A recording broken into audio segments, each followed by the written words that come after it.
আজ সকালবেলায় টেবিলে বসে ব্রেকফাস্ট করছি, গিন্নি আমাকে 1 প্লেট ডালিয়া দিয়ে গেল। গিন্নিকে বললাম, আচ্ছা তুমি ডালিয়া দিয়েছো ঠিকই, ওর সঙ্গে যদি ডিমের অমলেট একটা দিতে না, তাহলে আমি তোমাকে 10-এ 10.5 দিতাম, বুঝলে। গিন্নি বলছে দাঁড়াও দাঁড়াও, দিচ্ছি দিচ্ছি।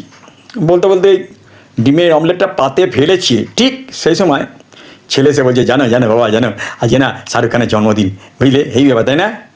আমি হ্যাঁ ঠিক বলেছিস, কে না কে শাহরুখ খান জানা, সেই 10খানা দেশ যেন স্বাধীন করে এসেছি, সত্যি। তাহলে নেতাজির নাম শুনে কী করতিস? জানিস নেতাজি জন্ম কবে?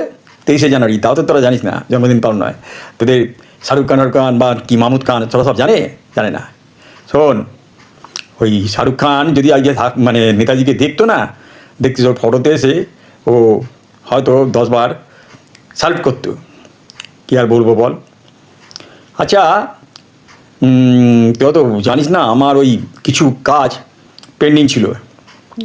কী করবো বল, মিসিং হয়ে গেল লোকটা, কিছু ইনকমপ্লিট কাজ। তবু মাঝে মাঝে কাগজে অ্যাড দিচ্ছি, হ্যাঁ, পেপারেও লেখালেখি করছি, যদি মানে পাওয়া যায়, দেখা যাক কী হয়। তা যেটা বলছিলাম, তা নেতাজি বিশাল বিশাল একজন ব্যক্তি ছিলেন, বুঝলি। বাবা তুমি ওর সম্বন্ধে কিছু বলবে?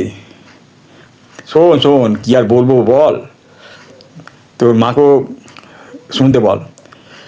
যখন ওই স্বাধীনতা যুদ্ধ, তখন ওই কি বলবো, আমার ওই নেতাজির সঙ্গে প্লেনে ওই ট্যাঙ্কের যে মানে যুদ্ধক্ষেত্রে যে ট্যাঙ্কগুলো যাচ্ছিল গিয়ে, ওই ট্যাঙ্কে আমার ডিউটি ছিল। তুমি নেতাজির সঙ্গে ট্যাঙ্কে ছিলে? হ্যাঁ, আরে ছিলাম তো। ওই ট্যাঙ্কের মানে গোলাগুলি হতো, তো আমাদের সব গোলাগুলো বেরোতো, ওই মাঝে মাঝে ঝুল ঝাড়া দিয়ে ওই ট্যাঙ্কগুলো পরিষ্কার করতাম, বুঝলি। কেননা ওই যাতে হোলটা একদম নিট অ্যান্ড ক্লিন, মানে একদম পরিষ্কার থাকে, মানে গোলাগুলি স্যাট মানে ওখান থেকে বেরোবে, একদম শত্রুপক্ষের ঘাঁটির দিকে পড়বে, বুঝলি না। বাবা, বিশাল ব্যাপার। হ্যাঁ রে বিশাল ব্যাপার। হ্যাঁ, তার কী বলবো বল, সবই তো। আরে ও থাকলে ও আমাকে একটা সার্টিফিকেট দিয়েছিল, সেটা দেখে নিতিস, ক্যারেক্টার সার্টিফিকেট, বুঝলি।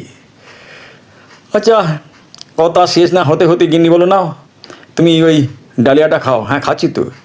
তা ছেলেকে বললাম, দেখ পারলে ওই খাটের নিচে একটা ট্রাঙ্ক আছে, ট্রাঙ্কে 1950 সালের একটা বই পাবি। ওই বইতে নেতাজির সঙ্গে আমার কিছু ঘটনা উল্লেখ আছে, সেগুলো পড়ে নিবি, আরও ভালোভাবে জানতে পারবি। না না, তুমি ডালিয়াটা খাওয়া শেষ করো, আমার একটা কথা বলার আছে, সেটা বলতে পারছি না। বলছি, মাঝে মাঝে রাত্রে তুমি চোর করে ঘুমিয়ে করে চেঁচে ওঠো কেন বলো তো? তুমি নাকি নেতাজির বন্ধু ছিলে, বিরাট বীর, তা এই অবস্থা কেন? শোনো শোনো,